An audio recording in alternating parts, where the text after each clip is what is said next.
Hi hello everyone, welcome to Jigel Raja YouTube channel. ఈ రోజు మన ఈ వీడియో చాలా ఇంట్రెస్టింగ్ గా ఉండబోతుంది. స్కిప్ చేయకుండా ఎండింగ్ వరకు చూడండి. జనవరి నెలలో వచ్చిన మూవీస్ అన్ని కూడా ఎలా ఉన్నాయంటే, ఇన్స్టాలో, యూట్యూబ్ లో, ఫేస్బుక్ లో చూస్తుంటాం కదా, trolling, memes, comedy, funny videos అలా ఉన్నాయి.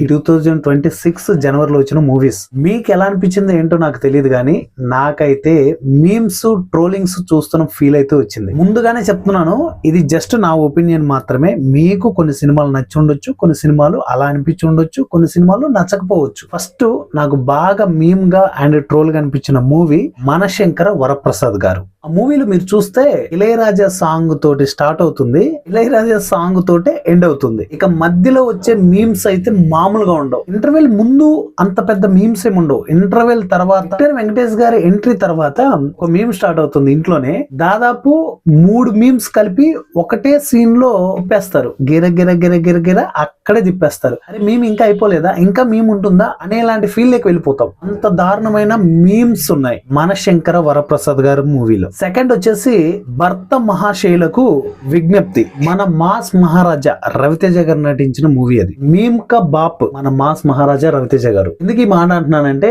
మీరు ధమాకా మూవీ చూసినట్లయితే మీకు అర్థమవుతుంది. సినిమా అంత పెద్ద హిట్ అవ్వడానికి మీమ్స్ లో వాడే పంచ్ డైలాగ్స్ వల్ల మాత్రమే సినిమా హిట్ అయింది. కానీ అదే ప్యాటర్న్, అదే ఫార్ములా అన్ని సినిమాలకు ఉపయోగపడుతుంది, అదే వర్కౌట్ అవుతుంది అన్ని సినిమాల కంటే, అది కరెక్ట్ కాదు. నెంబర్ 3 అనగనగా ఒక రాజు. ఈ మూవీలో మీమ్స్ ఉంటాయి భయ్యా, అసలుకి మేము ఉన్నట్టు కూడా తెలియదు.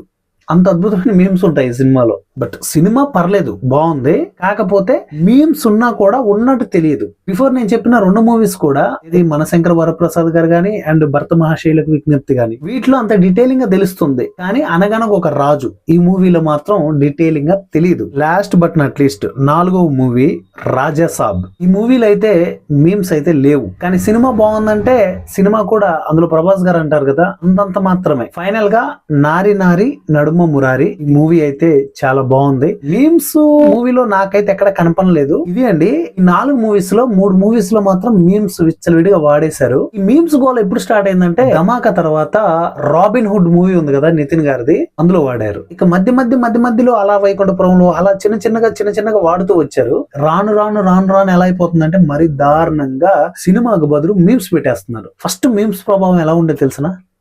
సినిమాలు చూసి బయట జనాలు మీమ్ చేసేవాళ్ళు వాటిని. ఇప్పుడు ఈ సినిమాలు చూసి మీమ్స్ జనాలు చేస్తే ఆ మీమ్స్ తీసుకొచ్చి ఇప్పుడు మళ్ళీ సినిమాల్లో పెడుతున్నారు. అంత పాపులర్ అయిపోయాయి జనాలు మీమ్స్ ఇప్పుడు.